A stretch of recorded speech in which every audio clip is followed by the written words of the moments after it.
Now responding to the coronavirus pandemic in more than 120 countries, the Salvation Army is still working to help affected communities around the world. The distribution of food is a major part of the response in many places. Efforts in Namibia have been helped by triathlete Devan Deploy.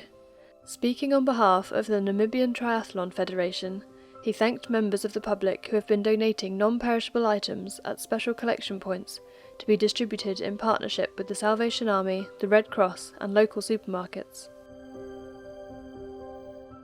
With medical staff being so crucial in tackling the pandemic, some Salvation Army officers have felt called to temporarily return to previous work in that sector.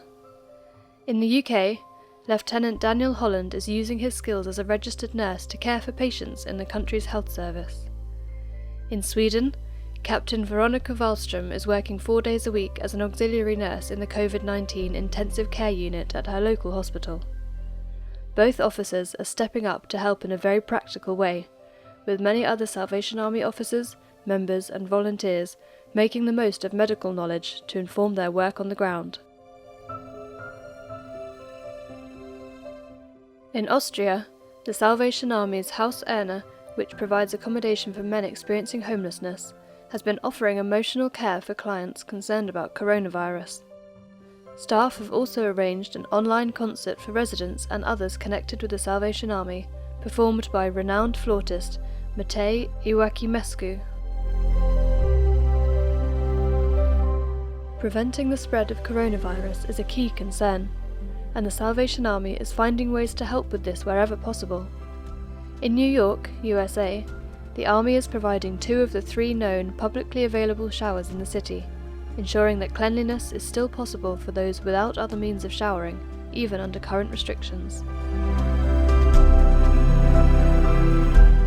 The Salvation Army in Nigeria is using banners, leaflets and social media to raise awareness of the virus, to promote good practice in reducing its spread, and to provide information on testing and treatment. Hand sanitizer is also being distributed. This work is important in a country where hospital facilities are under great pressure. In Botswana, though the population is taking steps to prevent the spread of infection, the Salvation Army has identified the discarding of tissues and face coverings to be a possible transmission path for the virus.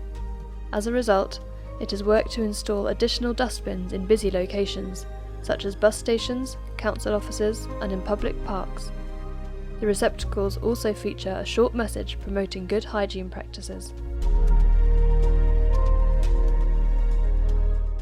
As some areas begin to move beyond the most dangerous stages of the outbreak locally, ongoing safety measures remain important.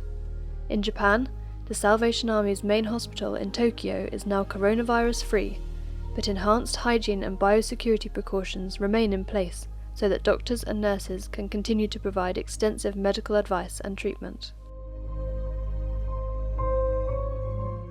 As you see the latest news and updates on the Salvation Army's coronavirus response, please pray for all those who are supporting efforts to meet the needs of communities and households worldwide.